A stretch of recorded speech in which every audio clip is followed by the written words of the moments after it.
Passons maintenant au cap, enfin au VOR. Donc j'ai branché ici sur la première sortie.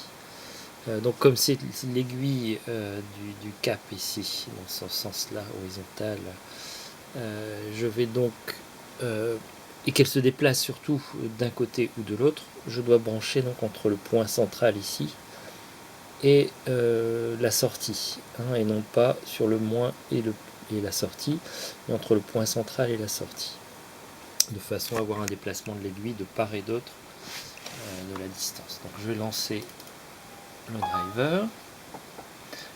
Non, j'ai dit le driver. Première chose à faire ici, c'est de se mettre sur la jauge de 151 et déplacer le curseur afin de placer l'aiguille à fond. Pardon, voilà. Je déplace ici pour déplacer à fond à 255. Vous voyez que l'aiguille ne bouge pas parce que j'ai un réglage ici de puissance à faire. Donc je vais bouger ici ce potentiomètre là.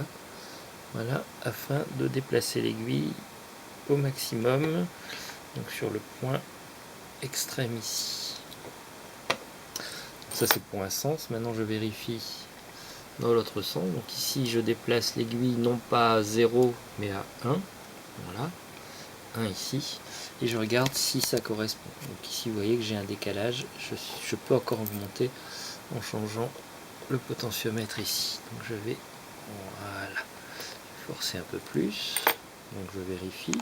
Donc là je suis à 1. Ok. Je vais dans l'autre sens.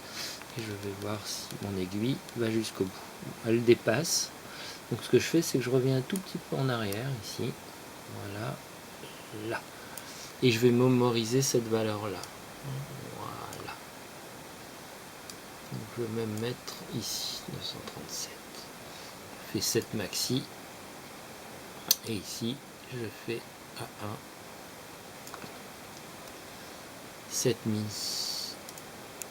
Je vais dans paramètres. J'ai bien ici 1 et 237 que je mémorise. J'écris dans les proms. Je mets ici le strap.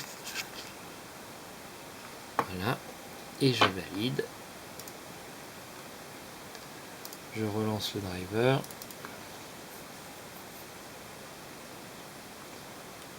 Bien sûr, il faudra certainement arrêter la carte. Oui, voilà. Il faut la débrancher et la rebrancher. Voilà.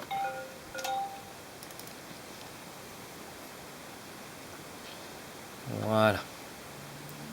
Donc je vérifie quand même que les paramètres sont mémorisés.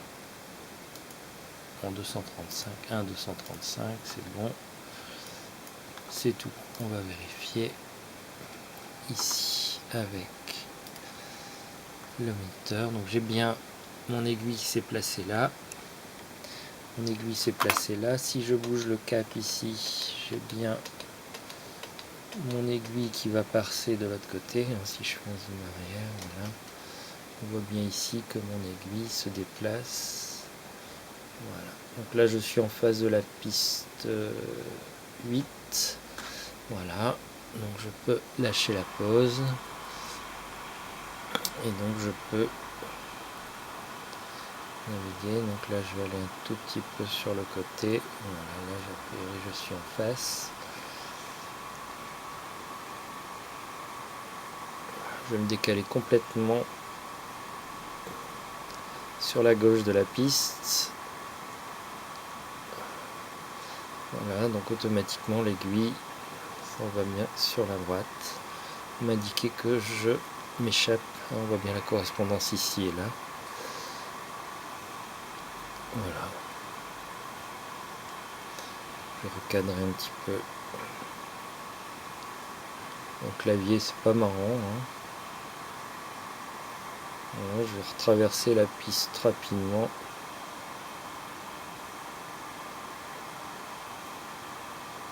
Voilà.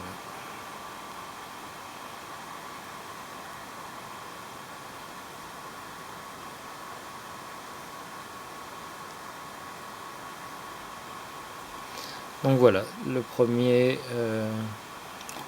première aiguille est calée.